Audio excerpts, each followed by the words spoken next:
fractions. If it's improper, you have to change it into a mixed number. I'll be the one to explain it. Improper's when the top number is bigger than the bottom. So when you take the bottom, fit it in to the top one, say that the bottom is 3.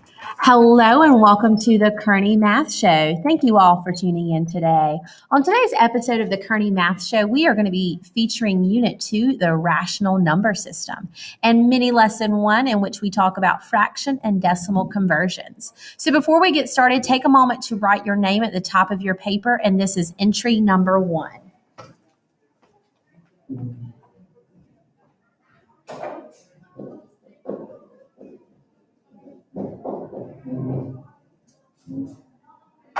So let me just quickly remind you of my expectations.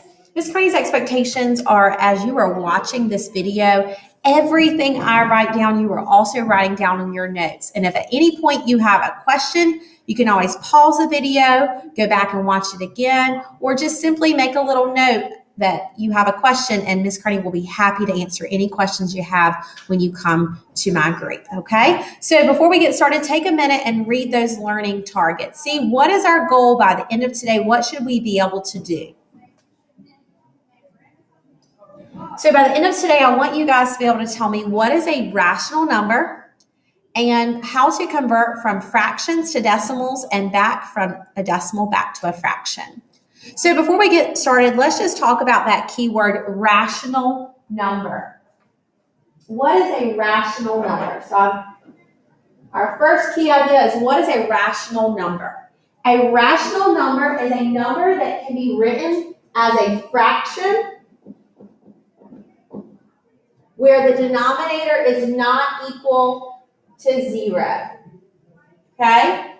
So an example of a rational number might be 0.25, okay, because that can be written as 25 100ths.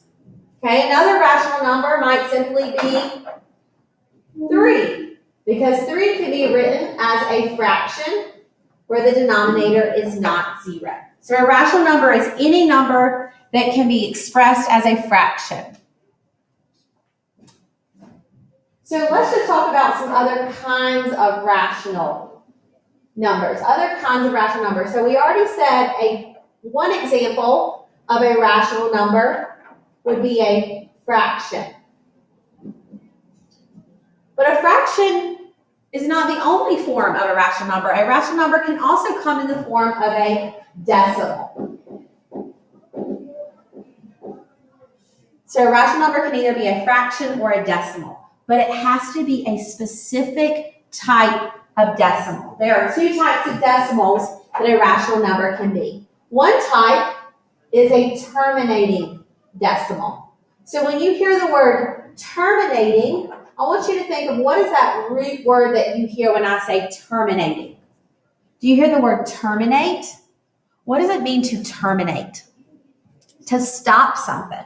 So a terminating decimal are decimals that stop or they eventually end. It's not just a decimal that keeps going on and on and on. It actually terminates. It stops.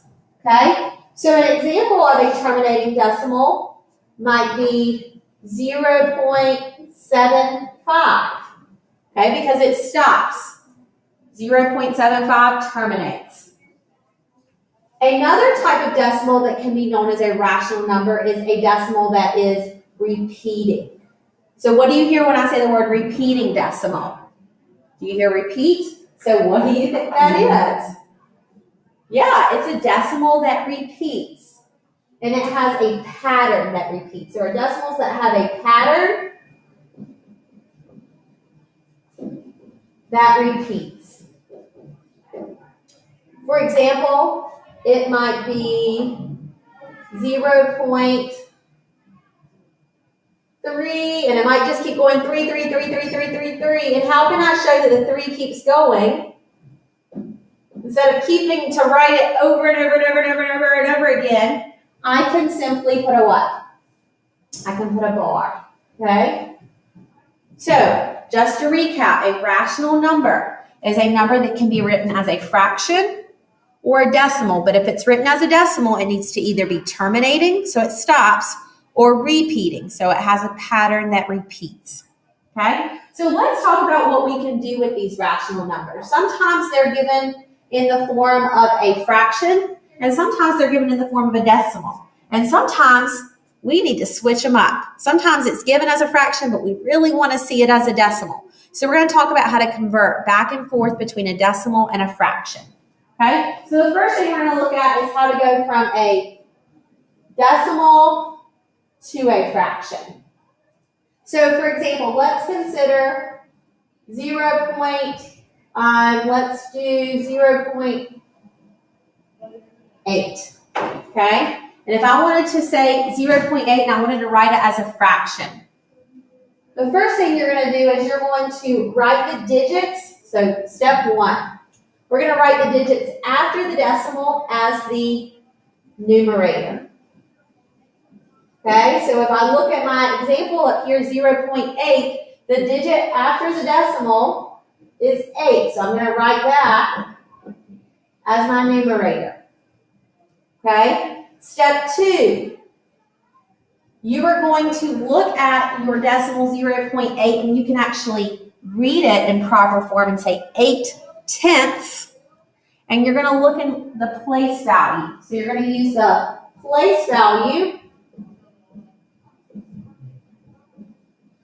as the denominator. So for example, 0.8, look and see where's that 8, where's the place value? And if you look up here, I actually have a chart to kind of help you. So if you can't remember those place values, this is a friendly reminder. So look and see where's that 8 in the place value. So here's my decimal, and it's actually in that first place there, which is the tenths. So my denominator would be a 10, okay? So my digit after the decimal was my numerator, my place value was my denominator. And then step three. Step three is simply to simplify. So I can look at my fraction and I can say, can I simplify 8/10? Yes, what can I divide both 8 and 10 by? I can divide them both by 2. So 8 divided by 2 is 4. 10 divided by 2 is 5. And so 0.8 is the same thing as 4/5. Okay? So simply write the digit after the decimal as your numerator. Use the place value of the digit as your denominator. And then the third step is to simplify. Okay?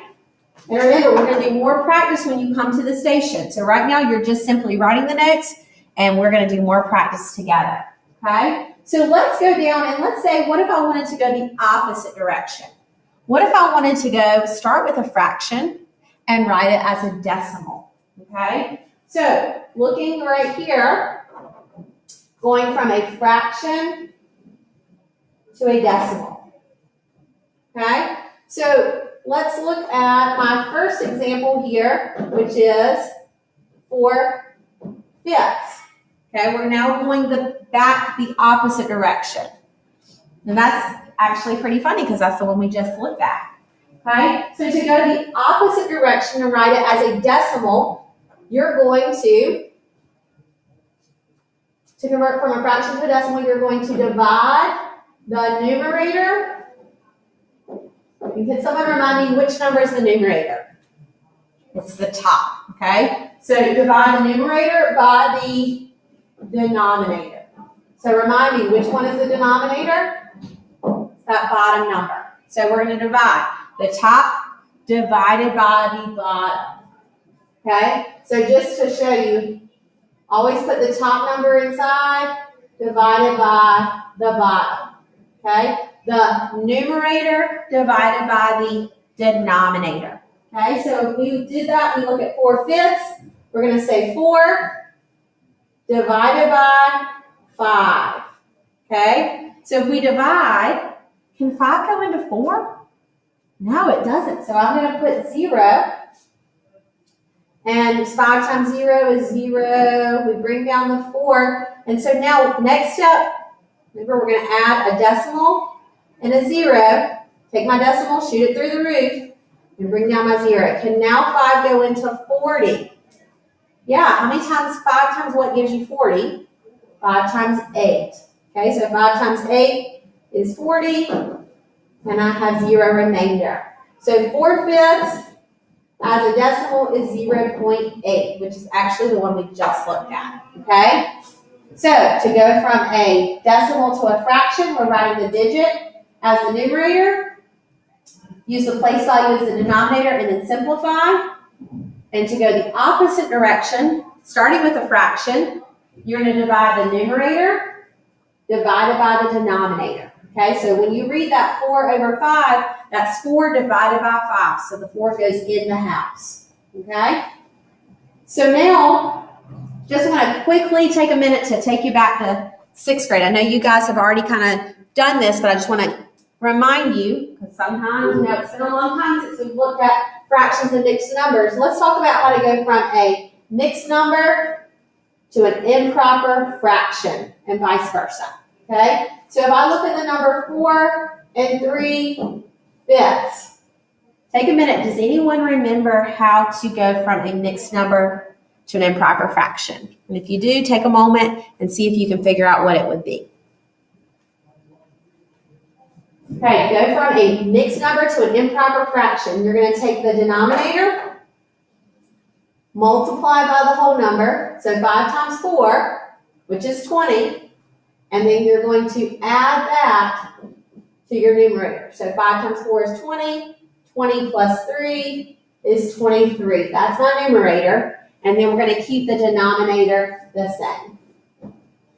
Okay, so 23/5.